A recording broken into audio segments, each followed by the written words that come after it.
우리를 자유케 하시는 아버지, 이 시간도 우리가 특별 새벽 기도의 네 번째 날로 모였습니다. 주님의 고난을 묵상하며 또한 말씀 가운데 우리를 담그고자 하오니 이 시간도 주의 성령으로 우리의 마음을 열어주시고 우리의 눈과 귀를 뜨게 해주셔서 주께서 우리 교회에 또한 우리 각자에게 말씀하시고자 하는 바를 밝히 깨닫고 우리의 삶으로 나타날 수 있도록 주님 이 시간을 사용하여 주시옵소서.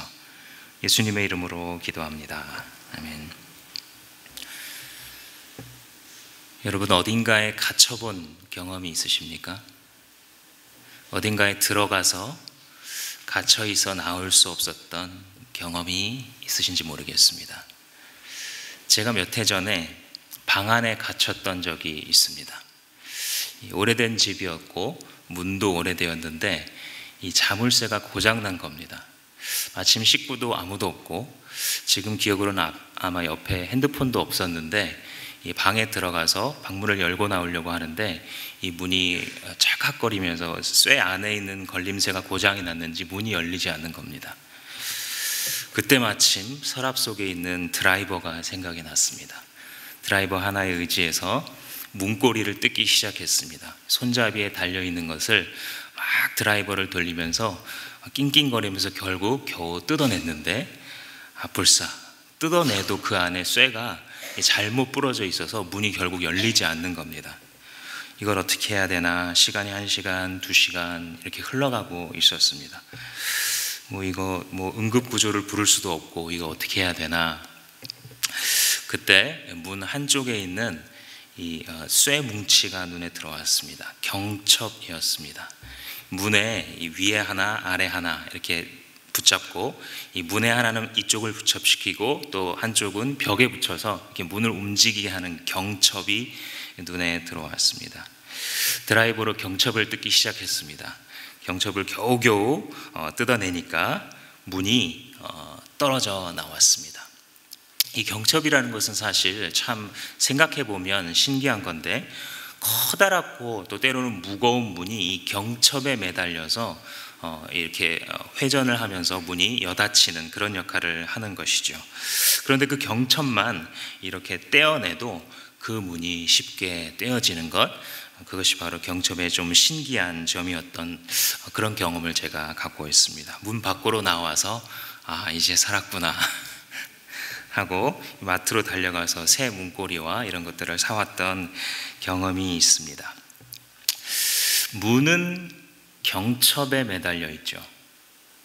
그래서 경첩에 의지해서 열리기도 하고 닫히기도 하고 회전합니다. 그런데 오늘 본문의 말씀을 통하여서 주님께서 우리에게 이렇게 물으시는 것 같습니다. 너희의 신앙은 어디에 매달려 있느냐? 너희들이 지금 하고 있는 신앙생활은 어디에 매달려서 이루어지고 있느냐? 하나님께서는 우리의 신앙이 무엇에 의해 움직이기도 하고 혹은 때로는 무엇에 의해서 화석화되고 형식만 남은 빈 껍데기 같은 신앙이 되기도 하는가에 대해서 우리에게 가르치기 원하십니다. 하나님께서는 우리의 신앙생활이 무엇에 달려있다고 말씀하시냐면 사랑에 달려있다라고 말씀하십니다. 오늘 본문 말씀을 보시면 이 바리새파 사람들이 사두개파와 바톤 터치를 하는 장면이 나오죠. 사두개파가 말로 예수를 시험에 빠지려고 시험을 했으나 실패로 돌아가자 이제 바리새파가 너네 실패했구나, 우리가 보여줄게, 바톤 터치를 하면서 예수를 시험하러 나와왔습니다. 그리고 한 자리에 모여서 그 중에 율법 교사 한 명이라 그랬는데 아마도 그들 중에 제일 말 잘하고 율법에 있어서 좀 능수능란한 사람이었을 것이 분명하겠죠.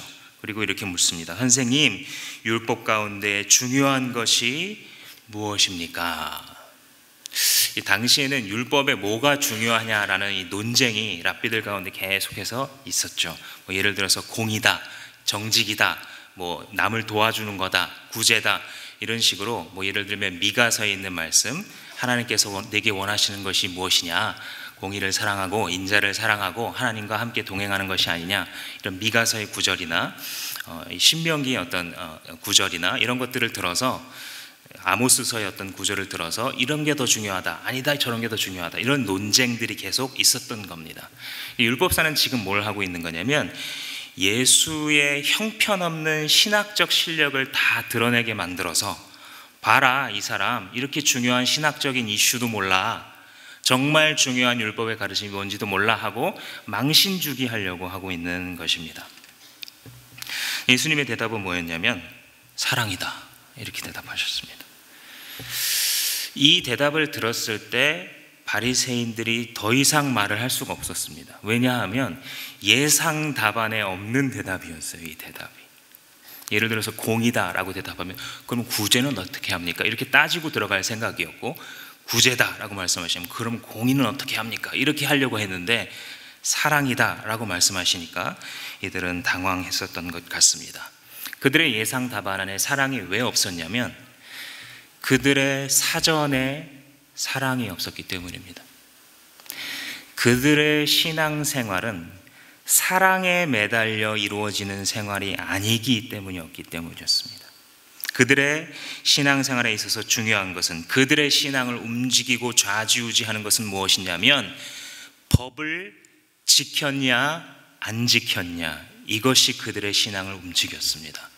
내가 법을 지켰으면 나는 의인이고 자랑할 만하고 박수받을 만한 것이요, 네가 율법을 안 지켰으면 혼나야 되고 정죄받아야 되고 심하면 재판자리에 끌려가야 되는, 내가 율법을 지키면 교만하고 남이 율법을 지키지 않으면 정죄하고, 내가 율법을 지키지 않으면 좌절하고 남이 율법을 지키면 존경하는, 법을 지키느냐 안 지키느냐가 그들을 움직여 갔기 때문에 그들의 신앙생활은 화석화되어 가고 있었던 것입니다.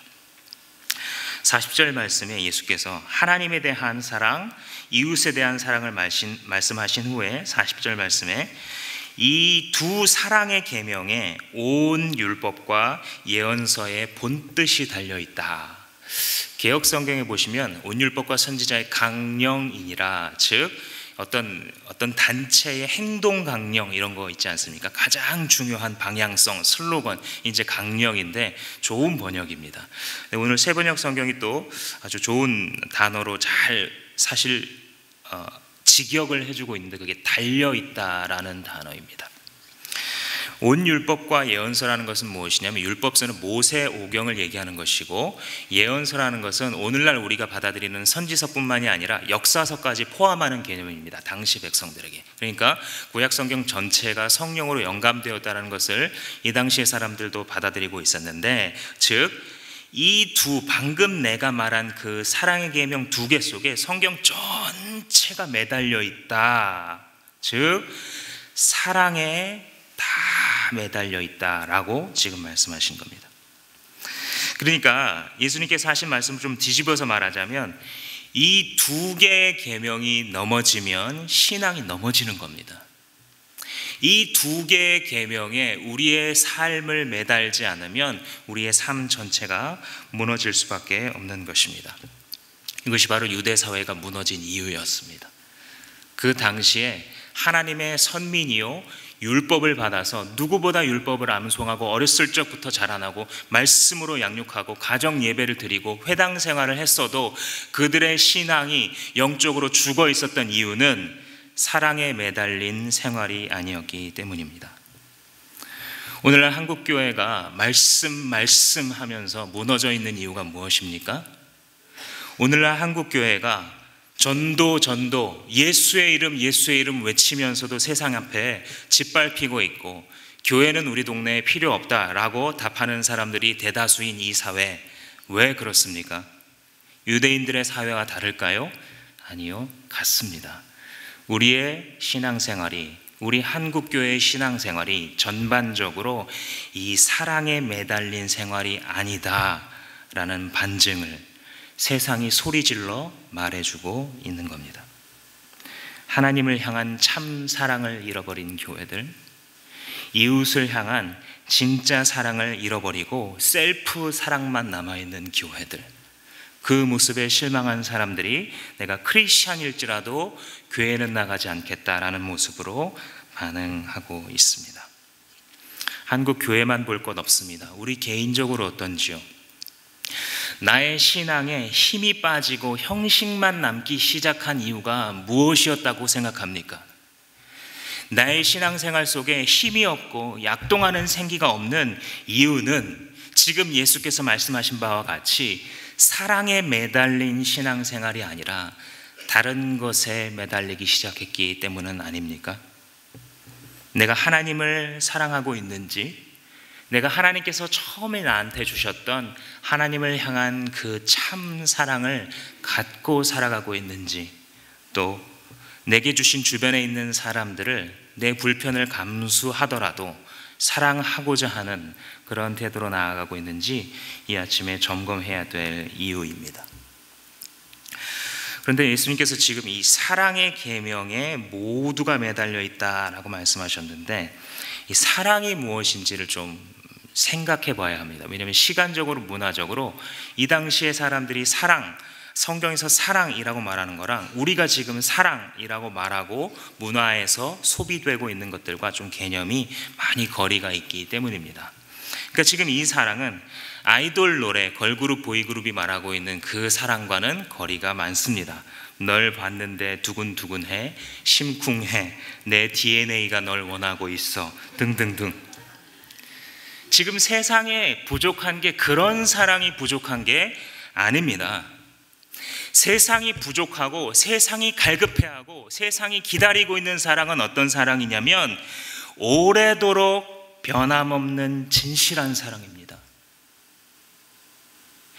시간이 지나도 변하지 않는 진실한 사랑입니다. 구약적인 표현으로 하자면 충성스러운 사랑이 부족한 것입니다. 시간이 흘러가도 조건이 변해도 끊임없이 같은 모습으로 사랑하는 충성스러운 사랑, 변하지 않는 사랑, 다른 말로는 이것을 언약적인 사랑이라고 말합니다. 37절 말씀에 예수님께서 이렇게 말씀하셨죠. 하나님 사랑에 대해서 설명하면서 내 마음을 다하고 목숨을 다하고 뜻을 다하여 주 너의 하나님을 사랑하라. 이게 굉장히 도전이 되는 말씀이긴 한데요, 또 때로는 어떻게 이렇게까지 하나, 어떻게 이렇게까지 무슨 꼴배기 싫어서 그 용서해 주는 것만도 힘든데 무슨 목숨을 다하고 이 뜻을 다해서 하나님 사랑하면서 신앙생활을 할 수 있겠나, 이런 생각이 듭니다. 근데 가만히 한번 하나님의 마음을 한번 생각해 보십시오. 이 요구를 하실 때에 하나님이 우리에게 완벽함을 요구하시는 것일까요? 이 말씀을 우리들에게 해주실 때 너 마음을 다해서 날 사랑해봐 라고 말씀하실 때 하나님의 마음 가운데 기대하시는 바가 무엇일까요? 그것은 바로 충성스러운 사랑을 기대하시는 것입니다. 시간이 지나도 잠깐 심쿵하다가 주님을 떠나가는 그런 사랑이 아니라 잠깐 반했다가 주님께 반했어요 막 따라다니다가 몇 년 지나면 흔적도 없이 사라지는 그런 사랑이 아니라 인생의 굴곡을 겪고 있는데도 불구하고 여전히 그 자리에 서서 주님의 옷자락을 붙잡고 서 있기 원하는 그 충성된 사랑을 주님이 기대하시는 것 아니겠습니까? 충성한다라는 말은 우리 한국어 용법에서는 원래는 아랫사람이 윗사람에게, 특별히 신하가 임금에게 하는 말이었기 때문에 이 충성이란 말을 별도의 관계에 잘 사용하지 않았습니다. 근데 이 충성할 때 충이란 말은 한자 자체가 마음 심자에 가운데 중자를 쓰죠. 그러니까 마음 중심으로부터 우러나와서 누군가를 섬기고 신실하게 대하는 것, 이게 충의 마음입니다. 이 충의 마음은 사실 우리가 성경적인 인간관계를 이끌어 나가고자 할 때에 배우자 속에서나 친구나 동역자 관계에서 아주 핵심이 되는 성경의 가르침이 바로 이 충의 개념입니다. 구약의 용어로는 아멘 혹은 아만의 개념이 바로 이 충성입니다. 하나님께서 요구하시는 것은 바로 주님 앞에 진심을 다해서 진심으로 보여드리는 진실한 사랑, 충성된 사랑을 요구하는 것입니다. 이 통마늘을 보시면 작아 보이지만 그 통마늘 안에 이 마늘 껍질을 까다 보면 여러 개가 들어있죠. 그 안에 나뉘인 것들이 있는 것입니다. 이게 바로 성경이 이야기하는 주님을 온 마음으로 혹은 전심으로 사랑하는 것에 반대되는 그림입니다. 이 당근과 같이 속이나 아니나 다 주황색인 이것이 하나가 온전한 혹은 전심으로 뭔가를 대할 때의 그림입니다. 열왕기 하에 보시면 예후라는 사람이 있습니다. 이 예후라는 사람은 하나님께서 일으키신 사람으로서 계속해서 바알 숭배를 이 이스라엘에 깊이 심어 놓았던 이 아합 가문을 무너뜨리기 위해서 하나님께서 택하신 사람입니다. 별로 족보도 없고 별로 이렇게 뛰어난 사람도 아니었는데 하나님께서 이 사람을 쓰십니다. 그래서 이 이 예후가 어떤 업적을 세웠냐면 약간 속임수를 써서 바알 종교를 다 종교 지도자들을 다 한 자리에 모이게 한 다음에 한 자리에서 이 바알 종교를 없애버리고 숙청하고 청산하는 그런 작업을 합니다. 그러니까 구약의 개념으로 보자면 참 신실한 사람이다 이렇게 볼 수도 있습니다. 신앙의 사람이다, 하나님께 쓰임받는 사람이다, 신앙생활 열심히 한 사람이다라고 볼 수 있는 사람이 예후입니다. 근데 이 사람이 죽어갈 때 열왕기 하의 평가가 이와 같습니다. 그러나 예후가 전심으로 이스라엘 하나님 여호와의 율법을 지켜 행하지 아니하며, 지키긴 지켰어요. 하나님을 따르긴 따랐어요. 근데 지금 성경이 뭐라고 이 사람의 인생을 마지막에 리뷰하고 있냐면 전심으로 그렇게 하진 않았다는 거예요. 하나님을 위해서 열심히 살았고 이스라엘의 악을 제거하기 위해서 바알 종교를 청산하다시피 한 업적을 세웠는데도 하나님께서 그의 인생을 마지막에 묘비명에 평가하듯 평가하실 때 그가 전심으로 행하지 않았다라는 것입니다. 왜냐하면 그가 여로보암이 이스라엘에게 범하게 한 그 죄에서 떠나지 아니하였더라. 여로보암이 만들어낸 그 죄가 뭐였냐면 금송아지를 만들어 놓고 거기에 섬기게 하는 그런 우상 종교였습니다. 그러니까 바알 종교는 청산했지만 금송아지 종교는 자기 마음에 들었던 겁니다. 왜냐하면 금송아지 종교는 말로라도 여호와라고 불렀거든요. 이 아론이 이 시내산에서 내려왔을 때 이 백성들이 이것이 너희들을 구원한 여호와다라고 불렀었던 데에서 유래가 되었었던 그 우상 종교입니다.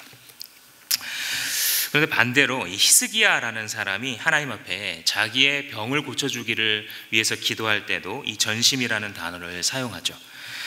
주님, 내가 진실과 전심으로 주 앞에 행하며 주께서 보시기에 선하게 행한 것을 기억하옵소서 하고 심히 통곡하였더라. 그러니까 히스기야가 자기의 병 낫기를 기도하면서 하나님, 내가 전심으로 살았지 않습니까? 하나님께 마늘쪽처럼 막 안에 겉으로는 하나처럼 보이지만 안에 들어가 보면 까보면 각각의 마음을 쓰고 신경을 분산시키면서 살아가고 있는 그런 마음이 아니라 내가 하나님 사랑하려고 노력하였던 것 주님 아시지요? 라고 기도했을 때 하나님께서 그 기도를 들으십니다. 그리고 그의 수명을 연장시키는 장면을 우리가 보죠. 그런데 생각해보면 이런 하나된 전심의 사랑, 충성스러운 사랑을 누가 보여주셨냐면 하나님이 보여주셔요. 하나님이 언약을 맺으시고 즉 약속을 하신 다음에 그 약속에 근거하여 시간이 흘러도 변하지 않는 진실한 사랑으로 사랑하셔요, 그 백성을. 그래서 이것이 충성된 사랑, 헤세드 사랑, 언약적인 사랑인 것입니다. 하나님께서 먼저 보여주셨어요. 요한복음에 이르기를 하나님이 세상을 이처럼 사랑하사 독생자를 주셨으니 이는 저를 믿는 자마다 멸망치 않고 영생을 얻게 하려 하심이라. 왜 이처럼 이 세상을 우리들을 사랑하셨는가? 약속 때문입니다. 내가 너희들에게 구원자를 보내겠다. 이미 창세기 3장에서 약속하신 그 약속 때문이었습니다.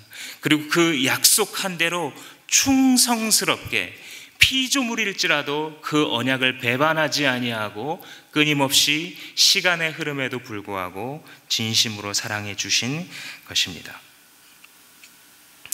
우리가 하나님을 사랑할 때에, 우리가 하나님으로부터 사랑을 배울 때에 이 사랑을 변하게 하는 적 두 가지가 있습니다. 하나는 시간이고 다른 하나는 다른 대상입니다. 시간이 흘러가면 주님을 뜨겁게 사랑했었던 사람들도 언제 그랬나 싶을 만큼 식어버리죠. 주님만을 사랑하겠다라고 부르짖었던 사람들이 어느 순간에 다른 대상이 나타나기 시작하면 그 대상의 눈을 돌립니다. 그것은 우리의 자녀일 수 있습니다. 그것은 우리 가정에 아무 일 없는 평안일 수도 있습니다. 그것은 남들에게 꿀리지 않는 자가용과 아파트일 수 있습니다. 남들에게 남부끄럽지 않은 남아있는 내 자산일 수도 있습니다. 그것이 무엇이었던 간에 그것은 우리의 적입니다. 그것은 우리의 사랑의 적입니다. 그것은 우리가 나뉘지 않은 마음으로 전심으로 주님을 사랑하는 것을 방해하는 적입니다. 여러분은 어떻습니까? 시간이 흘러도 주님을 사랑하고 있습니까? 세월이 흘러가면 흘러갈수록 주님에 대한 사랑은 더 또렷해지고 하나로 뭉친 당근과 같이 겉과 속이 같은 하나님 앞에 시작과 끝이 같은 그 사랑을 더욱더 추구하며 올라가고 계십니까? 아니면 시간이 흐르면 흐를수록 나도 한때는 주님을 사랑했었는데 원래 이런 것인가 보다 하고 체념하듯 그냥 시간을 보내며 신앙을 유지하고 있으십니까? 세상 것들이 눈길을 끌어도 결국 주님께로 다시 돌아와 무릎 꿇는 나입니까? 아니면 마치 어린아이가 유아기를 벗어난 다음에 뒤를 돌아보지 않는 것처럼 그렇게 뜨거운 것도 한때지라고 하면서 첫사랑을 버리고 이제 분산된 마음을 당연한 것으로 받아들이며 살아가고 계십니까? 우리가 사랑을 회복해야 될 이유, 예수님의 말씀을 따라서 이 사랑에 우리의 전체 신앙생활이 매달려 있는데 이 사랑을 회복해야 될 이유가 거기에 있습니다. 주님께서 우리를 사랑하셨기 때문입니다. 그 사랑을, 주님께서 주신 그 사랑을 경험하고 주님을 향하여서 충성스러운 사랑을 하고자 하는 자가 참되게 배우자를 사랑할 수 있는 것입니다. 그렇게 주님 앞에 진실의 사랑을 올려드릴 수 있는 자가 다른 사람을 진심으로 대하고 사랑할 수 있을 것입니다. 그렇게 하나님을 참으로 사랑하는 것이 회복된 교회가 셀프 사랑에서 벗어나서 세상을 향한 진정한 사랑의 행보를 보일 수 있을 것입니다. 40절 말씀을 다시 한번 보시면 이 두 계명의 온 율법서와 예언서가 여기에 달려있다라고 했는데 이 말은 다른 뜻으로 말하자면 하나님이 하시는 모든 말씀, 예수께서 가르쳐 주시는 성경의 모든 말씀이 이 정신으로 해석되고 적용되어야 된다라는 뜻입니다. 우리가 지금도 설교 말씀을 듣고 있고 우리가 주일날에도 설교 말씀을 들을 텐데 또 큐티를 할 텐데 말씀을 읽고 배우고 적용하고 그것을 우리의 삶 가운데 함께 해 나갈 때에 사랑이 있는가? 지금 사랑에 달려 있는가를 물어봐야 한다는 것입니다. 왜냐하면 그렇게 사랑에 매달 때야, 들은 말씀을 사랑의 정신에 매달 때에야 그 말씀이 살아 역사하기 때문입니다. 우리가 들은 말씀이 하나님으로부터 흘러나오는 그 사랑에 매달지 않으면 그 말씀은 법으로 남습니다. 그 말씀은 배워서 남 판단하는 데나 쓰이지 나를 살리고 남을 살리는 말씀이 되지 못합니다. 말씀을 알면 알수록 빡빡해지는 사람, 그와 같이 사랑이 그의 삶의 중심이 아니기 때문에 그렇게 되는 것입니다. 왜 하나님의 말씀이 이 바리새인들에게는 토론 주제에 불과했을까? 왜 하나님의 그 어미하신 말씀이 이 사람들에게는 예수를 시험하는 재료로만 쓰이고 있을까? 왜 그렇게 열심히 배웠어도 껍데기뿐인 신앙만 남았을까? 사랑이 빠졌기 때문입니다. 주님은 말씀하십니다. 사랑에서 빠져나갔기 때문이다. 경첩에서 빠져버린 문이 아무리 단단해 보이고 커 보일지라도 한순간에 훌렁 넘어지는 것처럼 우리의 신앙이 주님으로부터 흘러나오는 그 사랑으로부터 빠졌을 때 이 신앙이 갈 길을 잃고 헤매는 것은 당연합니다. 예수님의 말씀 속에서 예수님의 이 대답, 짧은 대답, 사랑이다. 가장 중요한 것은 무엇입니까? 사랑이다 라는 이 대답을 따라서 이제 말씀이 살아 움직일 것입니다. 그러므로 사랑하는 성도 여러분, 여러분들의 신앙에 사랑을 더하십시오. 여러분들의 삶을 사랑에 매다하십시오. 하나님께서 나를 사랑하시되 무엇을 보여주시면서까지 나를 사랑했는지 그 사실에 매다십시오. 사랑이 없을 때에, 이 신앙과 삶의 사랑이 없을 때에 우리에게 모든 능력과 구제하는 커다란 자비심이 있다 할지라도 사랑이 없으면 울리는 꽹과리요 아무것도 아니라고 사도 바울은 우리에게 가르쳤습니다. 사랑하는 성도 여러분, 내 마음속에 주의 말씀이 살아 역사하기를 기대하십니까? 그저 내 마음속에 법으로만 남아서 토론 주제에 불과하고 한번 감동받고 지나치는 설교, 말씀, 그런 것들이 아니라 말씀과 말씀이 서로 연결되어서 내 안에서 일하고 약동하는 참 신앙을 원하십니까? 사랑을 더하십시오. 우리 교회가 오늘날 살아 움직이기를 소망하십니까? 그저 품위와 전통을 지켜나가는 그런 교회에 머무는 것이 아니라 우리 교회에서 성령의 역사가 일어나기를 원하십니까? 그렇다면 우리의 교회가 사랑에 매달리도록 내가 맡은 바 사역과 섬김의 자리에서 최선을 다해 그 사랑에 매달리십시오. 이 모든 것들이 이 한 계명, 사랑의 계명에 달려 있습니다. 우리가 이 시간에 함께 기도할 때에 하나님, 우리가 사랑에 우리를 붙들어 맬 수 있게 해 주십시오. 전심으로 충성스럽게 매달한 자가 되게 해 주십시오. 이렇게 기도하길 원합니다. 우리 시간 기도하기 전에 잠깐 한번 같이 찬양하시겠습니다.